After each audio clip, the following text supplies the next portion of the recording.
का अनुभव। श्री पुरंदर दास जी कर्नाटक संगीत के मशहूर कलाकार थे।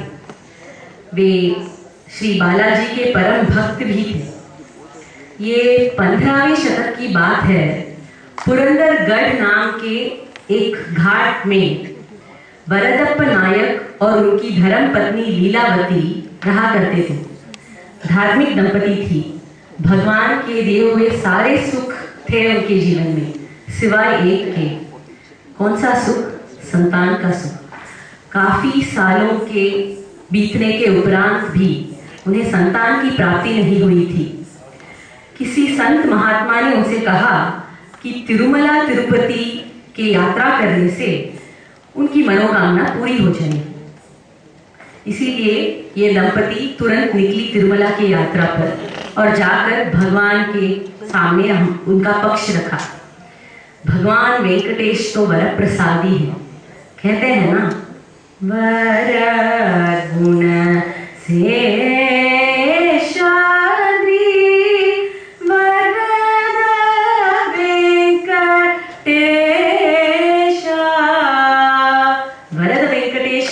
जाने जाते हैं। तो इस वरप्रसादी भगवान ने उसी रात वरदप्प नायक के दिव्य स्वप्न में कटाक्ष दिया और उनसे कहा कि बहुत ही जल्दी उन्हें एक सत संतान की प्राप्ति हो। उचित समय पर लीलावती जी गर्भवती हुई और उन्होंने एक तेजस्वी बालक को जन्म दिया। श्रीनिवास भगवान की कृपा से जन्मे हुए इस बालक का नाम भी श्रीनिवास ही रखा गया। बालक बहुत ही बुद्धिमान था, तेजस्वी था, एकदम निपुण गायक था। 8 साल के बरस में वो ऐसे गाने गाता था कि कोई अगर दूर से सुने तो उसे लगेगा कि कोई मशहूर गायक गा रहा हो। 16 साल के उम्र तक सारी विद्या पूरी कर ली। गृहस्थ आश्रम में प्रवेश किया। सरस्वती देवी से इन्होंने विवाह किया और 20वें बरस में उन्होंने अपना पारिवारिक व्यापार संभालना शुरू किया। इनके परिवार का व्यापार था नवरत्नों में और ये लोग साहूकारी भी करते थे। साहूकारी का मतलब है अगर गिरवी रखेगा कोई तो उस चीज के मोल के हिसाब से उसे पैसे उधार में लिए जाते हैं। तो ऐसे साहूकारी भी किया करते थे श्रीनिवास जी। बहुत निपुण व्यापारी निकले हैं। अब ये साहूकारी का व्यापारी कुछ ऐसा है कि व्यापार करने के लिए हाथ का थोड़ा सख्त होना बहुत जरूरी है। ये श्रीनिवास जी व्यापार के चक्कर में इतने सख्त हो गए कि थोड़े कंजूस ही बन गए, कह सकते हैं। भगवान श्रीनिवास ये सब देख रहे थे। ऐसे धन प्राप्त करने के लिए, साहूकारी करने के लिए, कंजूस बनने के लिए थोड़ी ना हमने इस बालक को भेजा है इस धरती पर। चलो अभी इसे ठीक मार्ग पे ला दें करके उन्होंने एक सुंदर सी लीला रची। एक दिन एक ब्राह्मण इस श्रीनिवास साहूकार के दुकान पर आए। उनको उनके पुत्र का उपनयन करवाना था। इसके लिए याचना करने के लिए वे पहुंचे साहूकार के पास। अब साहूकार तो थे बड़े सख्त। उन्होंने कह दिया, मैं कोई धर्मशाला नहीं रख रहा हूँ धर्म करने के लिए। अगर आपके पास गिरवी रखने के लिए कोई चीज हो तो लाइए, उस मोल के हिसाब से हम आपको पैसे दे देंगे। ऐसे ही दान में देने के लिए हम कर्ण प्रभु नहीं है करके भेज दिया उन्होंने। ब्राह्मण निराश तो नहीं हुए। ये घर नहीं, ये दुकान नहीं तो और कोई करके निकल पड़े। चलते चलते वे श्रीनिवास जी के ही भवन में जा पहुंचे। वहां उनका स्वागत श्रीनिवास जी की धर्म पत्नी सरस्वती जी ने की। अब सरस्वती जी दिल की बहुत उदार थी। हमेशा ऐसे ही होता है ना, पति अगर सख्त रहेगा, कंजूस रहेगा तो पत्नी स्पेंडथ्रिफ्ट रहती है और उल्टा रहता है। श्रीनिवास जी की पत्नी ऐसे ही थी, बड़ी दयालु थी, दानी थी। तो ब्राह्मण का पक्ष सुनने के बाद उन्हें लगा कि इनका मदद करना चाहिए। मन ही मन थोड़ा सा डर तो लग रहा था कि शायद उनके पति को ऐसे दान करना पसंद नहीं आएगा। फिर भी उनके धार्मिक स्वभाव के कारण उन्होंने उस ब्राह्मण को एक अनमोल हीरे का नथ दान में दे दिया। ब्राह्मण बड़े खुश हुए। इस नथ को लेकर साहूकार के ही पास जा पहुंचे, श्रीनिवास के पास।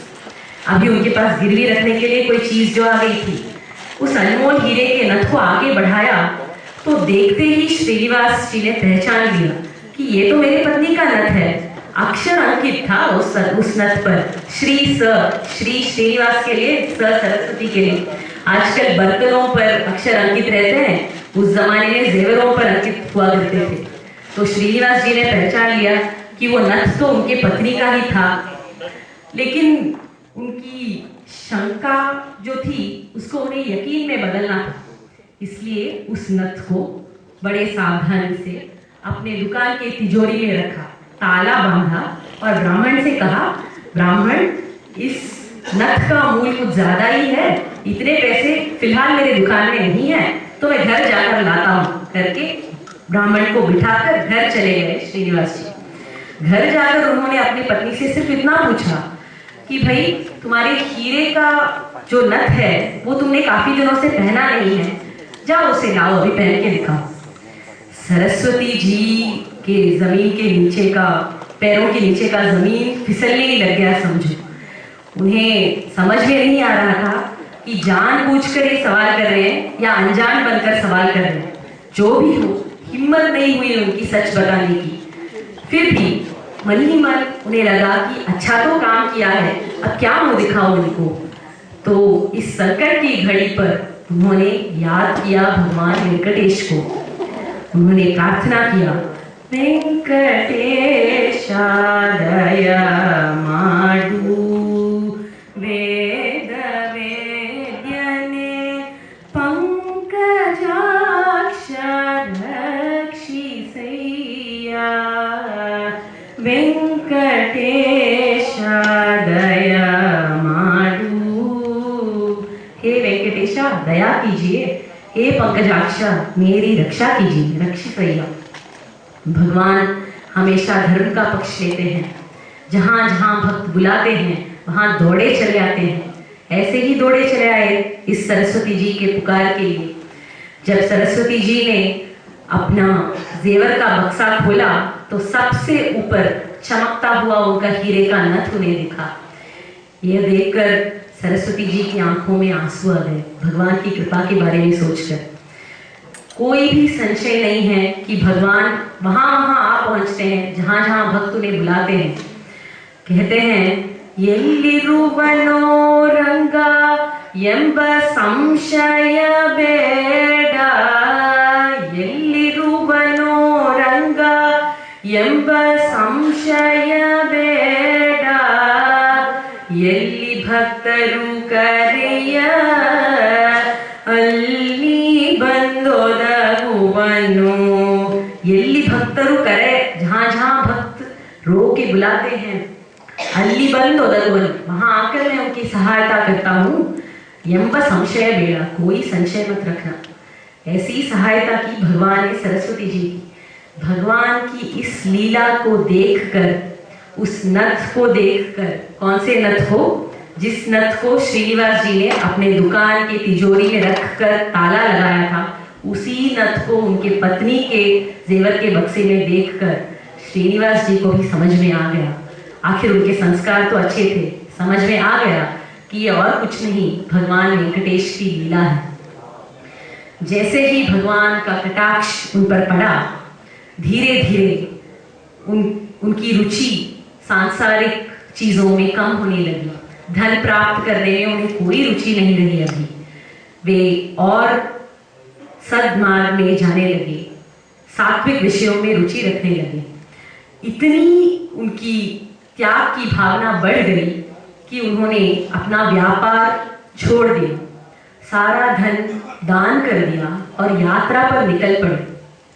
जैसे ही यात्रा पर निकल पड़े, उनकी मुलाकात श्री व्यास तीर्थ जी से हुई।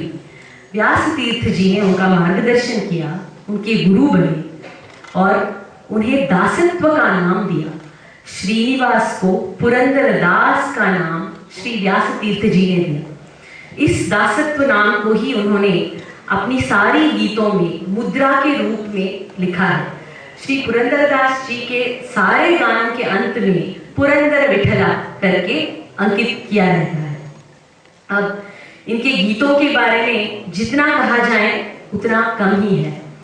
इनके गीत के अर्थ अनमोल है, भाषा सरल है और राग कर्ण रंजक है। कुछ उदाहरण हम देखें तो बहुत आनंद का अनुभव मिलेगा। बहुत वेदांत तत्व की बातें सरलता से कह देते हैं श्री पुरंदरदास जी। कहते हैं सृष्टि स्थिति लय कारण गोविंद ई परि महिमेय ತಿಳಿಯುವುದೇ ಆನಂದ ಗೋವಿಂದ ನಿನ್ನ ನಾಮವೇ ಚಂದ ಗೋವಿಂದ ನಿನ್ನ ನಾಮವೇ चंद। हे गोविंदा, तुम्हारा नाम कहना कितना सुंदर है। सृष्टि स्थिति लय के कारण तो तुम ही हो, जगत कारण तो तुम ही हो। सिर्फ इतना ही नहीं, ई परि महिमे ತಿಳಿಯುವುದೇ आनंद। कहते हैं ई परि, इस दुनिया में जो महिमाएं चलती है, जो लीलाएं चलती है, वे भी आनंद का रखी है। आखिर आज भी हम देख रहे हैं भगवान की लीला, कितने सुंदर सुंदर कार्यक्रम हमने देखा है और आनंद का अनुभव किया है। आजकल की दुनिया में एक बात कहना बहुत जरूरी है कि कष्ट तो आते रहते हैं, कलियुग में बहुत कष्ट आते रहते हैं। और कष्ट की वजह क्या समझते हैं? अक्सर हम क्या समझते हैं कि हमारे ग्रह ठीक नहीं है, उनका चालन ठीक नहीं है। तो ज्योतिष के पास जाके कोई परिहार, कोई प्रायश्चित के बारे में हम पूछते हैं। ज्योतिष शास्त्र में विश्वास अवश्य रखना चाहिए, ज्योतिष तो वेद का अंग ही है। लेकिन ये वेद जो हैं वे क्या कहते हैं, उनका जिस्ट क्या कहता है, ये अगर हम जाने तो यही कहता है कि भगवान के ऊपर सबसे ज्यादा भरोसा रखो। वेद ने जिस बात को बहुत मुश्किल से समझाया उसे श्री पुरंदरदास जी बहुत आसानी से समझाते हैं। वे कहते हैं सारे ग्रह के बल तो सरसजाक्ष भगवान वेंकटेश की है। सारे ग्रह तो स्वयं वे ही हैं, उनका शरीर ही तो सारा जगत है, सारे ग्रह है। तो किसी और जगह जाने की जरूरत क्या है? कहते हैं सकल ग्रह बलनीने सरसिजाक्ष निखिल व्यापक नीने विश्व रक्षका सकल ग्रह बलनीने सरसिजाक्ष रविचंद्र बुध नीने राहु केतु नीने कवि गुरु शनियु मंगलनु नीने सकल ग्रह बल नीने सरसिजाक्ष। सारे ग्रह के बल तो आप ही हैं, कहते हैं। तो इससे हमें क्या तात्पर्य मिलता है? अगर कोई कष्ट हो, कोई ग्रह के लिए शांति करना हो, प्रायश्चित करना हो, तो ज्यादा तकलीफ करने की जरूरत नहीं है। भगवान गोविंद के पास आए, वे तो बहुत जल्दी संतुष्ट हो जाते हैं। पूजा से, प्रार्थना से, तुलसी का एक पत्र चढ़ाने से संतुष्ट हो जाते हैं भगवान गोविंद। तो कोई भी कष्ट हो, कोई भी प्रायश्चित करना हो, तो भगवान गोविंद के पास चले आइए। कोई भी ग्रह का कुछ भी गलत होगा तो वे ठीक कर देंगे। तो आज से हम भगवान गोविंद को ही याद करेंगे परम एकांती बनकर। ये सीख हमें पुरंदरदास जी देते हैं। आखिर इस जीवन का तात्पर्य क्या है? परमानंद प्राप्त करना है कि नहीं? ये परमानंद की प्राप्ति तो हमें भगवान का कैंकर्य करने से, उनका दास बनने से ही मिलेगा। तो पुरंदरदास जी प्रार्थना करते हैं, हे भगवान मुझे अपना दास बना लो।